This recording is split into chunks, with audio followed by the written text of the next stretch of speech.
Well, there's a saying in the world of golf instruction that's been around for several years that became very popular. And that saying was this: feel is not real. And why did it become so popular? Because it's dead true. So what does that mean, feel is not real? Well, constantly I have students coming to me and they always want to tell you about what they feel they're doing in their golf swing. Well, I feel like I get to the top of the backswing and my left wrist is bent, or I feel like I'm lifting my head on the downswing, or I feel like I'm swaying, whatever the case may be. And you put them on film and you look at them and they're never doing what they think they're doing. So let's dive into this topic and let's talk about why your feel isn't real and what you have to do to overcome this. But before we do me a favor, hit that subscribe button and hit that like button for me. It really helps me out and I'd appreciate it a whole lot. Let's get going. So why are our feelings almost always wrong in the golf swing? Well, I think it's because the brain is analyzing the golf shot. And then the brain sees what the golf ball does and it logically tries to figure out what must have happened in the body. And our brain is very powerful. And when your brain tells you something, then we can feel it.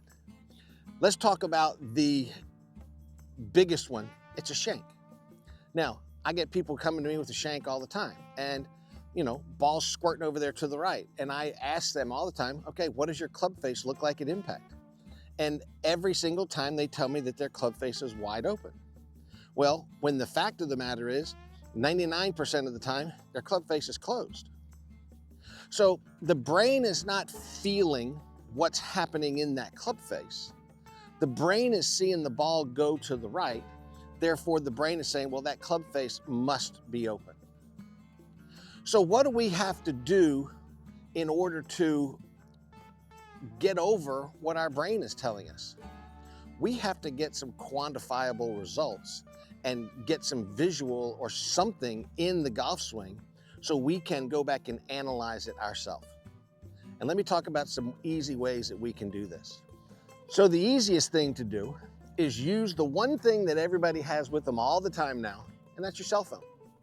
Turn that cell phone on to video and video yourself, okay? You want to video yourself from down the line, and then you want to also video yourself from face on.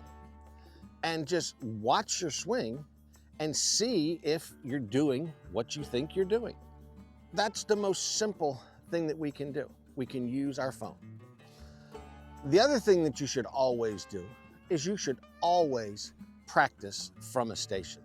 And if you go back and look at almost every single one of my videos where I'm talking about the golf swing, I'm showing you some type of practice station to use.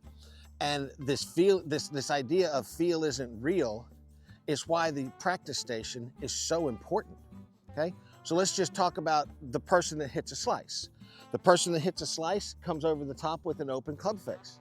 Well, as much as they feel like they're gonna try and come from the inside, they never do. So you have to put a practice station down there that forces you to come from the inside. I've got a very simple one here. I've got a ball on the ground. I've got a head cover and I've got it just set just outside the golf ball. Now, if I get over the top, I'm gonna smash that head cover. So right there, it's going to let me know whether I got over the top, but it's also going to give me the real feel of what it feels like to come at that ball from the inside.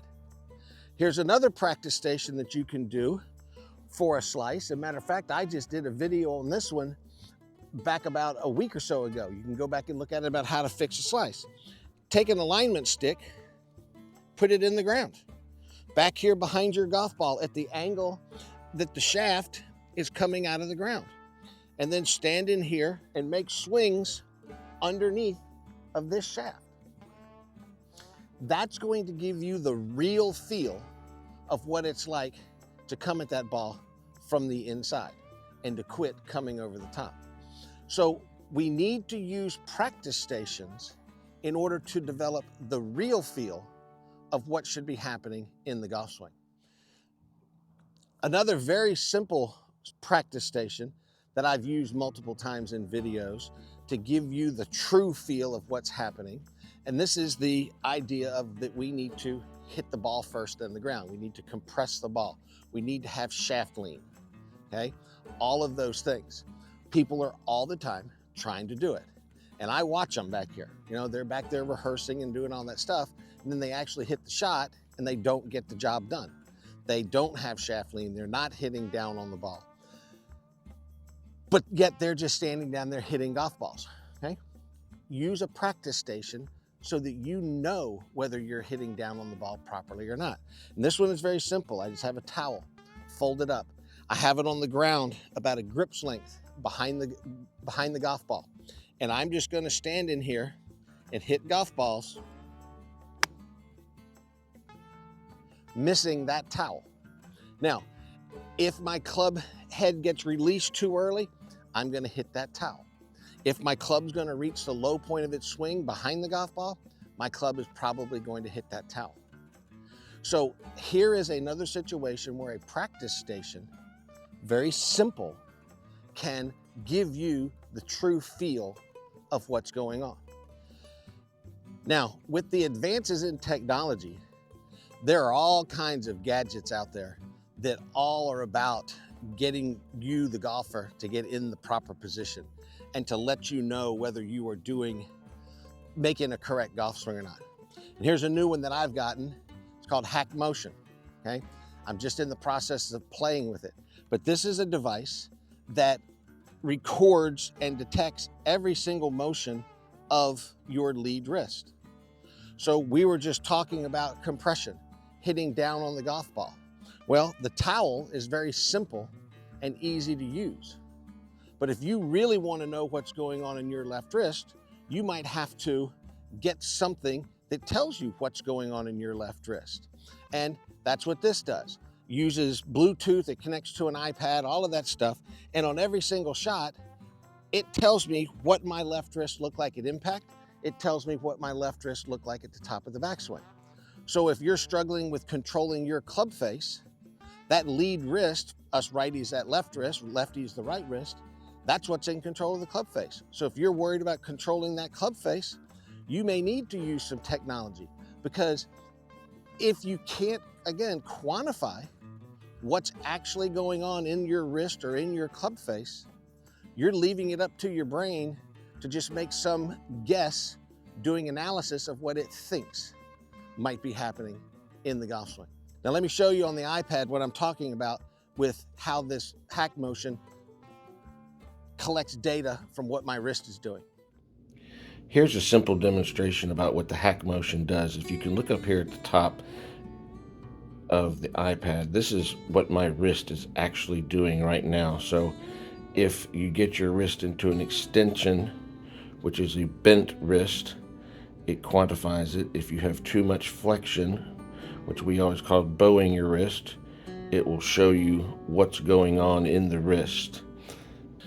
This was me goofing around yesterday. I hit 7 shots.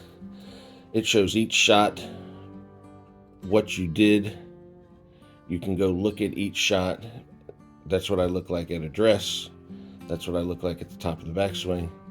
And that's what I look like at impact. So pretty cool data. And what we were talking about, this quantifies exactly what I was doing. So I was no guessing. There's no feel work. There's nothing. This is the truth. So if you're a golfer and you're really interested in improving your golf swing and improving your golf game, you better understand the term or the saying, feel is not real. Because if you're out there and you're relying on your brain to tell you what's going on in your golf swing, you're fighting a losing battle, okay? Do something to be able to realistically look at your golf swing and see what's going on, okay? I showed you several examples here, from the phone to a towel to an alignment stick up to high technology with the HackMotion on my left wrist. Same holds true in short game as well. You have to know what's going on in your pitching stroke. You have to know what's going on in your putting stroke. Well, I hope this video is going to help y'all that are out there trying to improve, to practice better, to get better results from your practice. Um, Doing things smart is so much better than just out there randomly going through the motions. Well, I want to thank you so much for coming in and watching this video. I hope it really helps you to improve your golf game. And one last time, do me a favor, hit that subscribe button, give me a thumbs up. I'd really appreciate it. And hey, let me know where you're watching this video from. I love to hear from all the different areas where people are watching. Well, y'all have a great day and good luck on some good golfing in 2024.